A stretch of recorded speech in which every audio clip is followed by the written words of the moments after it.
Әуежайдағы тексеру қызметкері жолаушының чемоданынан биологиялық бомба барын көргенде зәресі ұшып, денесін суық тер басты. Бірақ құлаққаптағы дауыс оған ештеңе сұрамауды бұйырады. Ол тек әлгі адамның кетіп бара жатқанын үнсіз бақылап тұруға мәжбүр болады.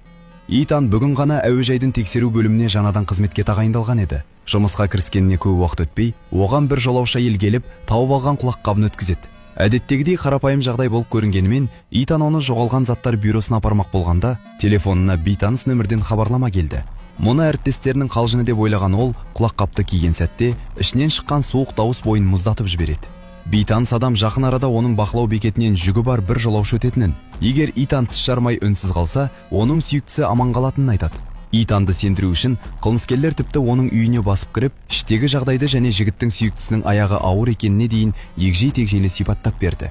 Мұның қалжың емес екенін түсінген Итан сөйлесіп тұрған кейіп танытып, жасырын түрде полицияға қоңырау шалады. Алайда ол өзінің әрбір қимылы бақылауда екенін білмеген еді. Бейтаныс адам Итанға тұтқаны дереу қоюды бұйырып, снайпердің нысанасы оның сүйіктісіне бағытталып тұрғанын айтып қорқытады.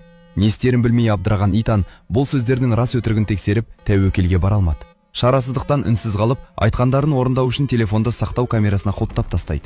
Бірақ Итан оңайлықпен берілгісі келмеді. Ол қолсағат арқылы әңгімені жазып алып, әріптесіне жібермек болады. Бірақ бұл әрекеті де тез байқалып, сағаты да тартып алынды.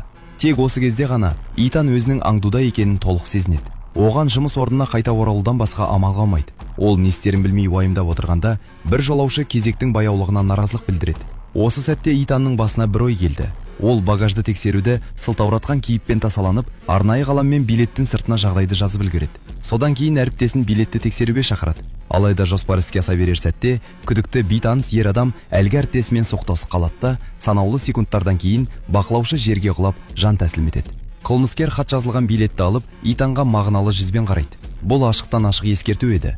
Әріптесінің жүрек ұстамасынан қайтыс болған туралы хабар әуежайға тез тарады. Итан демалыс бөлмесіне тығылып, болған жағдайдан қатты шошынып отырғанда, әлгі бейтаныс адам оны тауып алады. Фильмнің атауы «Ручная кладь».